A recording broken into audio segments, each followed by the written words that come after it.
For more on the U.S. immigration crackdown, we turn to Tahmina Watson in Seattle. She's an immigration lawyer at Watson Immigration Law, and she's an adjunct fellow on immigration policy issues at the Niskanen Center, a think tank here in Washington. First of all, great having you.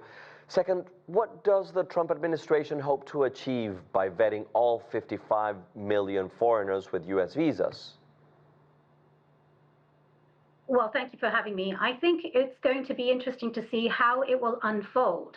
What we saw with the student visas that were mentioned earlier, many students were caught in the, the crossfire of this when they were not, in fact, involved in any type of criminal activity. And what we saw during that time was that the student database was matched with the various police database, and anybody that had any name in it had their status terminated and visas revoked.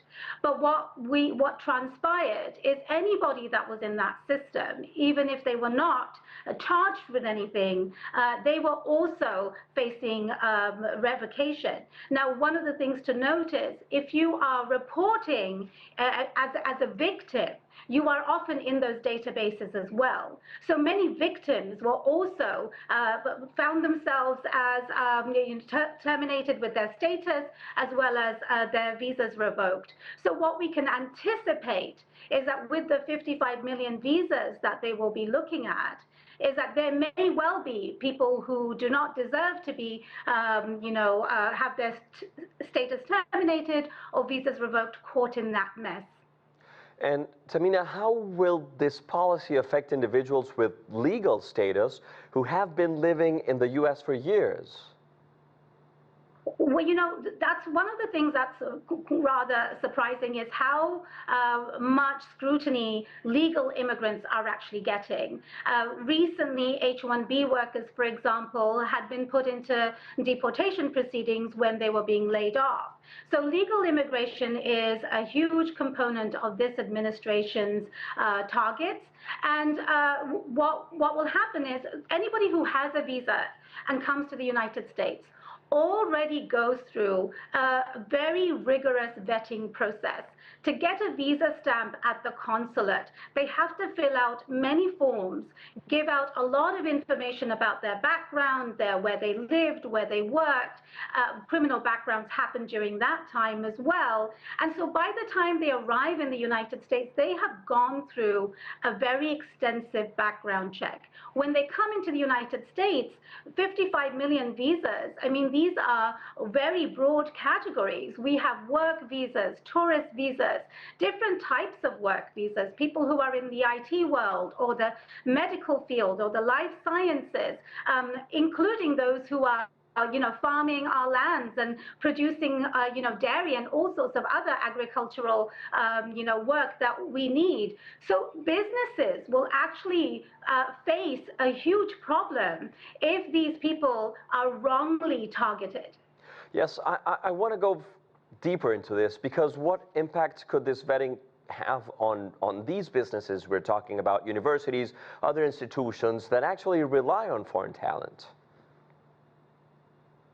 Absolutely. If we look at them individually, if you look at the educational institutions, these institutions, when they take international students, there is a higher fee structure for them for the tuition fees.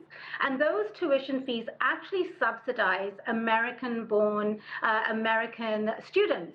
So immediately, our American students for the next generation are going to be affected, in addition to the school's operational budgets as well. But if you think about those international students, they are also contributing to the economy. They're going to the grocery stores.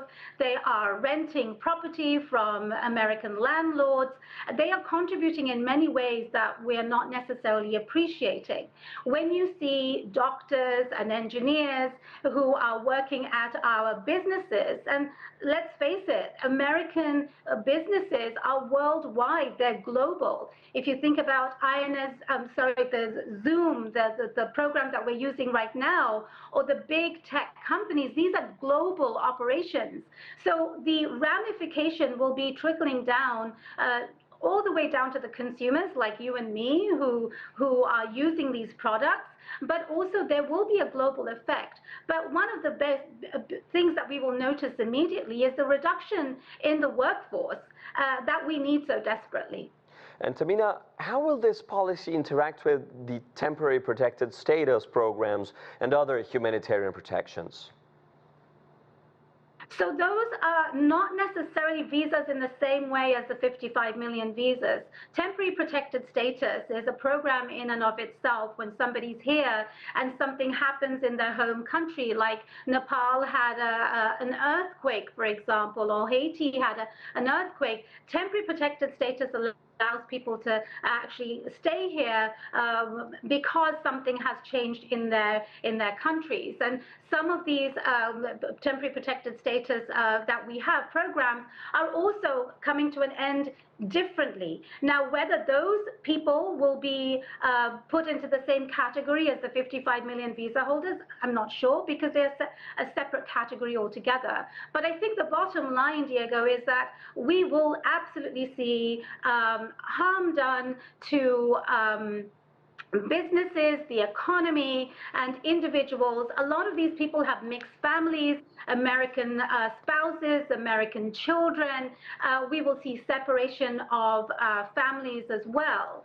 And so the thing that I would ask you to maybe follow up with or watch out for, and the viewers to think about, is that is there an actual accurate process in which this will be done?